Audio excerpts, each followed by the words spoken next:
चलिए तो आज पढ़ेंगे क्वाड्रेटिक इक्वेशन। क्या पढ़ेंगे? क्वाड्रेटिक इक्वेशन, जिसको हिंदी में कहते हैं द्विघात समीकरण। क्या बोलते हैं? द्विघात समीकरण। अच्छे से समझिए, ये पहले भी पढ़े होंगे, 10th में भी पढ़े होंगे द्विघात समीकरण, क्वाड्रेटिक इक्वेशन। देखिए, ऐसे इक्वेशन जो होते हैं, ऐसे इक्वेशन द्विघात समीकरण जो होते हैं, नाम से ही स्पष्ट है द्विघात है। क्या है? द्विघात। मतलब घात कितना होगा? 2। यानी घात कैगो होगा? 2 होगा। जिसका घात 2 हो गया वो हो गया द्विघात समीकरण। घात 2 हो गया तो द्विघात समीकरण। और घात जब 1 हो जाता है तो उसको बोलते हैं क्या? एक घातीय। एक घातीय बोलते हैं, रेखीय। हाँ, लीनियर इक्वेशन। जब घात 1 हो जाएगा तो क्या बोलेंगे? घात जब 1 रहेगा, जब घात 1 रहेगा तब बोलेंगे रेखीय समीकरण। क्या बोलते हैं? रेखीय समीकरण, यानी लीनियर इक्वेशन। क्या बोलते हैं? Linear equation. अभी हम लोग को घात 1 वाला काम नहीं करना है। करना कितना है? 2 घात वाला। 2 घात वाला काम करना है, यानी घात 2 होगा। घात कितना? 2। यानी द्विघात में घात होगा 2। इसका जनरल इक्वेशन होता है, द्विघात समीकरण का मानक समीकरण होता है। क्या होता है? मानक समीकरण। मानक समीकरण का मतलब सब इसको मानेगा। मानक का मतलब जितना द्विघात समीकरण होगा ना, सब इसको मानेगा। ये बाहुबली है। मानक क्या है? बाहुबली, मानक समीकरण। और मानक समीकरण होता है x square plus b x plus c बराबर 0। द्विघात बोला, द्विघात समीकरण हम तभी बनेंगे जब मेरे पास एक्स स्क्वायर रहेगा, यानी एक्स स्क्वायर रहेगा, बी एक्स रहेगा, प्लस सी रहेगा, तो हम क्या बन जाएंगे? द्विघात बन जाएंगे। क्या बनेंगे? द्विघात बन जाएंगे। लेकिन बात समझिए, अभी आप लोग के जैसन है, यहो सोचेगा कि हमरो कन्हू से छूट मिल जाए। क्या मिल जाए? छूट मिले। तो इक्वेशन अपने तरफ से कुछ स्पेशल कंडीशन लाता है, छूट करवाता है। क्या छूट करवाता है? बोलता है अगर हम बी नहीं होंगे तब, बी अगर 0 हो गए तो द्विघात समीकरण होंगे। अगर बी 0 हो गया तो द्विघात समीकरण होगा। अरे बच्चा देखो, b अगर 0 हो गया तो कौन 0 होगा? ये x वाला पार्ट 0 हो गया, घात 2 वाला 0 हुआ नहीं। एक का मतलब द्विघात समीकरण फिर भी है। जब b 0 हो गया फिर भी द्विघात समीकरण है। आज c 0 हो जाएगा तब द्विघात होगा। कारण है द्विघात वाला तो है, ये सब खत्म कर दिया। तो द्विघात समीकरण का मतलब है कि इसमें x square plus b x plus c बराबर 0 द्विघात समीकरण होता है। अगर बी 0 होगा तैयो द्विघात होगा, सी 0 हो जाएगा तैयो द्विघात हो जाएगा। लेकिन स्पेशल कंडीशन, एक कहियो 0 नहीं होना चाहिए। तो सबसे ज्यादा ध्यान रखने वाला यह बात है, एक कभी भी 0 नहीं होगा। अगर ए 0 हो जाएगा तो द्विघात बचेगा नहीं। अगर ए अगर 0 हो गया, ई वाला पार्ट 0 हो गया, तो ई तो हो गया 0, तो ये क्या बचेगा? अब बचेगा बी एक्स, अब फिर क्या हो जाएगा? सी बराबर 0। तो ये द्विघात समीकरण हुआ। ये एक घात हो गया। कितना घात? एक घात। तो एक घात को बोलते हैं रेखीय समीकरण। तो ये किसका इक्वेशन हो जाएगा? रेखीय समीकरण का। बात समझ में आया सबको?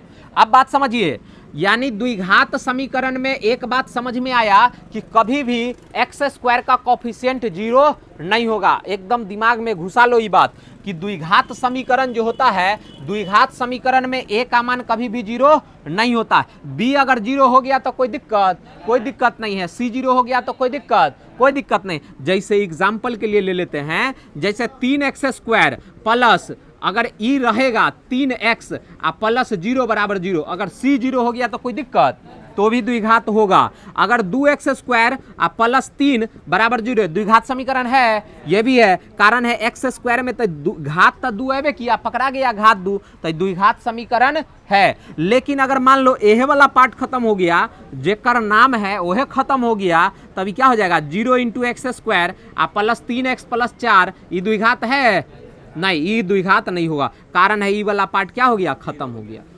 तो ये बात है द्विघात समीकरण का। क्या? किसका? द्विघात समीकरण का। तो द्विघात समीकरण में ध्यान रखना है। क्या ध्यान रखना है? कि घात कितना होना चाहिए? 2 होना चाहिए। किसका? x के पावर में कितना होना चाहिए? 2। तो जनरल इक्वेशन सबको याद आया? जनरल इक्वेशन होता है x square plus b x plus c बराबर 0। X square plus b x plus c बराबर 0, जहां पर कभी भी ए का मान 0 नहीं होना चाहिए, जहां पर ए का मान कभी भी 0 नहीं होना चाहिए। अब देखिए यहां पर जो है ना विशेष रूप से पढ़ना होता है x का मान निकालना। किसका मान निकालना? x का मान निकालना। तो x से x का मान निकालने के लिए एक फार्मूला आता है। कौन सा फार्मूला आता है? x बराबर 10वां में आप लोग पढ़े होंगे, x बराबर क्या होता है? Minus B. बी में माइनस लगेगा, minus B plus minus plus minus root under B square minus 4ac अब बटा में 2a। ये बात आप लोग 10वां में खूब अच्छा से पढ़े हैं, ठीक है। अभी फिर इस चीज का जो है जानकारी रहना जरूरी है कि x बराबर होता है minus B plus minus root under B square minus 4ac बटा 2a। फार्मूला तो लगता होगा कि ये मैं सब कुछ बोल दिया, बहुत बड़ा का फार्मूला है, लेकिन इसको आपको आसान लगेगा, आप 2-4 बार पढ़िएगा तो ये आसान हो जाएगा। फिर से बोलिए, x बराबर क्या है? Minus B plus minus root under B square minus 4ac बटा 2a। यहां पर देखिए a जो है एक्स स्क्वायर का कॉफिशिएंट, b जो है x का कॉफिशिएंट, c कांस्टेंट ही होगा। अब बराबर क्या होगा? 0। तो ये x बराबर minus B plus minus root under B square minus 4ac बटा 2a। देखिए यहाँ अब विशेष रूप से क्या पढ़ना है, जब 10वां में पढ़ ही लिए तो यहाँ आखिर पढ़ेंगे क्या? तो यहाँ पढ़ा जाता है इसी के बारे में, जैसे इसको बोलते हैं डिस्क्रिमिनेशन, यानी d बराबर एक फार्मूला होता है, क्या होता है? Root under B square minus 4ac। d का मान होता है बी स्क्वायर माइनस 4ac, या रूट जो है बाद में लगा दिए तो हम सिर्फ इतने का मान रखते हैं। d का मान होता है B square minus 4ac, B square minus 4ac। देखिए बात यही समझ में आता है कि जब d का मान 0 हो जाए, जब d का मान 0 हो जाए, जब d का मान क्या हो जाएगा? 0 हो जाएगा, तो क्या हो जाएगा? मूल जो होगा ना वास्तविक होगा। क्या होगा? वास्तविक होगा, साथ ही साथ बराबर होगा। क्या होगा? बराबर। मूल वास्तविक होगा और बराबर होगा, यानी इसका जो x का मान आएगा ना वो बराबर आएगा मान। जैसे x का मान एगो आया 2, तो दूसरा मान कितना आएगा? 2 ही आएगा, फिर 2 ही आएगा। x का मान 3 है तो अगला मान क्या होगा? 3 ही होगा। x का मान 4 है तो अगला मान 4 ही होगा। तब मूल वास्तविक होगा और क्या होगा? बराबर होगा, वास्तविक और बराबर होगा। लेकिन बोला जाता है d का मान जब 0 से बड़ा हो गया, यानी d 0 से बड़ा हो गया, d का मान 0 से बड़ा हो गया, तो ऐसी स्थिति में क्या होगा? ऐसी स्थिति में d का मान जो होता है वास्तविक तो होता है। क्या होता है? वास्तविक तो होता है, लेकिन असमान होता है। क्या होता है? असमान, यानी बराबर नहीं होगा। वास्तविक होगा लेकिन बराबर नहीं होता है। बात समझ में आया सबको? तो d का मान जब 0 से बड़ा हो जाए तो क्या होगा? वास्तविक होगा लेकिन असमान होगा, बराबर नहीं होगा। d का मान जब 0 हो जाएगा, 0 से बड़ा हो जाएगा तो क्या होगा? वास्तविक तो आएगा लेकिन असमान होगा। ये दो चीज का कंडीशन जो है 10th क्लास में खूब पढ़े हैं, ठीक है, इस सब के बारे में पढ़े हैं। अभी मात्र के कंडीशन के लिए इस चैप्टर को लाया गया है, और वो है d का मान जब 0 से छोटा हो जाए। d का मान 0 से छोटा, 0 से छोटा होने का मतलब नेगेटिव हो जाए। क्या हो जाए? नेगेटिव। तो आप लोग 10वां में क्या पढ़े थे? इसको क्या बोले थे? मूल वास्तविक नहीं होगा, मूल वास्तविक नहीं होगा, यानी यहां पर हम बोलेंगे मूल जो है, मूल क्या होगा? काल्पनिक होगा। क्या होगा? काल्पनिक होगा, यानी इमेजिनरी होगा। क्या होगा? इमेजिनरी। आप लोग इमेजिनरी निकालना अब सीख चुके हैं, इसीलिए इस चैप्टर को लाया गया है यहाँ पर कि मूल जो है, मूल क्या है? 0 से जब छोटा हो जाए, 0 से जब मूल छोटा हो जाए तो भी d का मान यानी x का मान निकाल सकते हैं, यानी इमेजिनरी मान को भी निकाल सकते हैं। 10वां में d बराबर 0 होता था तो खूब खुश हो जाता था, चलो मूल बराबरे होगा। एक के गो मान आया, दूसरा भी मान उतना ही रहता था। जैसे x का मान 3 आया था, दूसरा भी कितना आता? 3 हो जाता, आंसर हो जाता। लेकिन d जब 0 से बड़ा होता था ना, तो तनी सा चेंज आता कि x का मान 1/2 है, तो हो सकता है अगला x का मान 3/2 हो, अगला x का मान 5/2 हो, अब मतलब समान नहीं होगा लेकिन वास्तविक होता था, है ना, वास्तविक। -1/3 आता तो दूसरा मान हो सकता था -4/3 हो जाए, 0 हो जाए, 3/4 हो जाए। लेकिन ये कंडीशन फंसता था 10वां वाला में, ठीक है, कि डी का मान जब 0 से छोटा हो जाता था तो तुरंत वहां पर लिखते थे कि ये मान जो है वास्तविक नहीं है, यानी इसका वास्तविक हल संभव नहीं है, आंसर हो गया, है ना। इससे जो है, इससे छिटकी कटा के भाग जाते थे। 0 से छोटा के लिए क्या करते थे, छिटकी कटा के भागते थे और डी का मान नहीं निकालते थे, यानी ऐसा एक्स का मान निकालते ही नहीं थे हम लोग। लेकिन अब क्या करेंगे, निकालेंगे इसका मान। जब डी का मान 0 से छोटा होगा, जब डी का मान 0 से छोटा होगा तो क्या होगा, मूल काल्पनिक होगा। और सिर्फ इसी चीज का पढ़ाई इस चैप्टर में हम लोग पढ़ेंगे। हर हाल में डी का मान क्या होगा, 0 से छोटा, क्योंकि 0 के बराबर और 0 से बड़ा के लिए तो 10वां में पढ़ चुके हैं। अभी हम क्या पढ़ेंगे, 0 से छोटा के लिए, यानी डी हमेशा क्या होगा, नेगेटिव होगा। डी क्या होगा, नेगेटिव मान पढ़ते हैं। इसमें अभी हम पढ़ेंगे डी नेगेटिव। डी क्या पढ़ेंगे, नेगेटिव। अगर डी नेगेटिव पढ़ेंगे तब देखो बुआ क्या हो जाएगा, रूट अंडर नेगेटिव हो जाएगा। क्या हो जाएगा, रूट अंडर नेगेटिव। और रूट अंडर नेगेटिव वाले को सॉल्व करने का बता चुके हैं कि ई इमेजिनरी में सॉल्व होता है। क्या होता है, इमेजिनरी में सॉल्व होता है, ठीक है। जैसे रूट अंडर अगर -3 है तब माइनस अगर बाहर निकालना है, रूट से बाहर अगर करना है, नेगेटिव को अगर भुलाना है तो एगो को लाना पड़ेगा और उसको लाना पड़ेगा, √3 तरहवे करेगा, लेकिन इसके साथ लगाते हैं आयोटा। क्या लगाते हैं, आयोटा। जैसे रूट अंडर अगर -4 है तो रूट अंडर 4 का मान तो 2 हो जाएगा, लेकिन रूट अंडर -1 का मान कितना होगा, आई होगा। कितना होगा, आई। तो बस इसी चीज को लगाना हम यहाँ पर पढ़ेंगे। रूट अंडर अगर मान लो -7 है तो बता दो एक मान कितना होगा, √7 आई लगेगा, ठीक है। तो सिर्फ इसी टाइप का मान जो है निकालना अभी हम लोग सीखेंगे। जैसे कोई एक एग्जाम्पल लेते हैं, x², एक एग्जाम्पल हम ले लेते हैं, x² + x + 1 = 0। अब बताइए, ये छोटा सा इक्वेशन है लेकिन यहाँ d का मान क्या हो जाएगा, नेगेटिव हो जाएगा। d का मान क्या होगा, नेगेटिव। निकालिए d का मान। d का मान क्या पढ़े हैं बुआ, d b² - 4ac।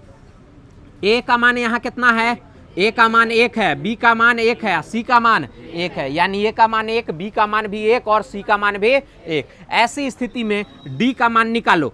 b का मान 1 था, 1 का स्क्वायर -4 गुने 1 गुने 1, यानी 1 का स्क्वायर 1 -4 कितना हो जाएगा, -3। तो देखो d का मान नेगेटिव आ गया ना, तो d का मान नेगेटिव आ गया। तो इसी प्रकार का मान यहाँ पढ़ते हैं। अब देखो x का मान आखिर क्या निकलेगा, तो x का मान निकलेगा -b ± रूट अंडर d।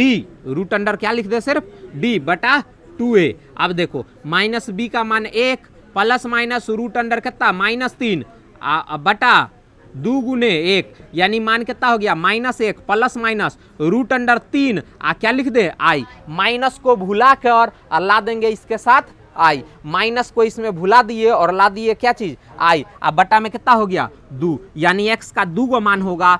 एगो x का मान हो जाएगा -1 + रूट अंडर 3i/2 और दूसरा x का मान हो जाएगा -1 - रूट अंडर 3/2, ठीक है। यानी x का 2 गो मान हो गया। एगो x का मान हो जाएगा -1 + रूट अंडर 3i/2 और दूसरा x का मान क्या हो जाएगा, -1 - रूट अंडर 3i/2। कोई दिक्कत। एक बात और यहाँ जो है ध्यान रखो कि जब भी कम्प्लेक्स नंबर में एगो कम्प्लेक्स नंबर आ गया ना तो दूसरा कम्प्लेक्स नंबर उसका कंजुगेट आता है। क्या आता है, कंजुगेट। ये बहुत बड़ा बात बोल दिए हम अभी। जे देखो, इसका x का मान अगर निकालेंगे, x का मान अगर एगो निकल गया ना, x का मान अगर एगो मूल दे दिया तो दूसरा मूल क्या होगा, कंजुगेट होगा। एगो मूल दे दिया तो दूसरा मान क्या होगा, उसी का कंजुगेट होगा। इसको अच्छा से नोट कर लो कि यदि क्या होगा, यदि द्विघात समीकरण यानी क्वाड्रेटिक इक्वेशन का एक मूल मान लेते हैं z बराबर अगर a + i भी हो, एक मूल क्या हो जाए, z मतलब a + i भी हो, तो दूसरा मूल क्या हो जाएगा, दूसरा मूल यानी दूसरा जो है इसका मूल जो होगा क्या हो जाएगा, a - i भी होगा। हमेशा याद रखो, कभी कभी क्वेश्चन यही दे देता है कि एक द्विघात समीकरण है और द्विघात समीकरण का एक मूल दे दिया 1 + i, आई, तब बताइए दूसरा मूल क्या होगा। तो यहाँ पर अलग से सॉल्व करने नहीं जाएंगे, डायरेक्ट लिखेंगे एक मूल अगर 1 प्लस आई है तो दूसरा मूल क्या हो जाएगा 1 माइनस आई, यानी उसी का क्या हो जाएगा कंजुगेट हो जाता है। क्या होता है उसी का कंजुगेट हो जाता है। बात समझ में आया। अभी तक जो है इस प्रकार से बताए द्विघात समीकरण के बारे में टोटल कहानी बता दिए। अब आप लोग को सिर्फ और सिर्फ क्या बनाना है क्वेश्चन बनाना। द्विघात समीकरण में सबसे पहले बताए कि घात 2 होना चाहिए। घात 2 के लिए कंडीशन बताए कि स्पेशल कि x square plus b x plus c 0 होगा, लेकिन ए जब 0 हो जाएगा तो द्विघात समीकरण नहीं होगा, बाकी बात बी और सी 0 हो जाएगा तो भी द्विघात समीकरण होगा। इसका कुछ एग्जाम्पल बताए, फिर बताए कि आपको याद होगा एक्स बराबर minus B plus minus root under B square minus 4ac बटा 2a होता है। फिर इससे डी का मान डिस्क्रिमिनेशन यानी विवेचक बोलते हैं, क्या बोलते हैं विवेचक। डी का मान डिस्क्रिमिनेशन जो होता है बी स्क्वायर माइनस 4ac होता है, बी स्क्वायर माइनस 4ac। अब यहाँ पर डी का मान देखे 0 के बराबर, 0 के बराबर तो मूल बराबर और वास्तविक होगा। डी 0 होगा तो कितना होगा मूल बराबर और वास्तविक होगा। डी का मान जब 0 से बड़ा तो क्या होगा वास्तविक होगा लेकिन असमान होगा। लेकिन डी का मान जब 0 से छोटा हो गया तो क्या होगा, क्या होगा काल्पनिक मान होगा। अभी जो है 11th क्लास में जो है इसी टाइप का क्वेश्चन हम बनाएंगे। जितना क्वेश्चन होगा डी का मान 0 से छोटा वाला ही आएगा, यानी 0 से छोटा होने पर नेगेटिव वैल्यू हो जाता है। और रूट अंडर अगर -3 आ जाए या रूट अंडर -5 आ जाए तब माइनस को भुलाइए और उसके बदला में आई लगाइए, है ना। रूट अंडर -3, रूट अंडर -3 के बदला में क्या लगाएंगे आई लगाएंगे, माइनस के बदला में आई लगा दिए। और इस प्रकार से एगो क्वेश्चन करके देख लिए कि यहाँ ए का मान 1 है, बी का मान 1 है और सी का मान 1 है। तो डी का मान निकाल कर देखे तो आ गया -3, तो -3 आ गया तो किसका मान इमेजनरी वाला मान आया। और इमेजनरी वाला मान जो है निकाल दिए, रूट में नेगेटिव को भुला के और उसके बदला में क्या लगा दिए आई लगा दिए। तो इसमें 2 मान बंटवारा हो गया, एक प्लस वाला एक माइनस वाला। इस प्रकार से आंसर हुआ। साथ ही साथ यहाँ एगो कंसेप्ट आपको बता दिए कि यदि क्वाड्रेटिक इक्वेशन का मूल एक मूल ए प्लस आई भी है तो दूसरा मूल क्या हो जाएगा ए माइनस आई भी हो जाएगा। तो इस प्रकार से देख लिए आप लोग, पूरा जो है आपको एक बार फिर रिवीजन कर दिए। तो आप लोग जो है अच्छा से जो है इस पर आधारित क्या कीजिए क्वेश्चन बनाइए।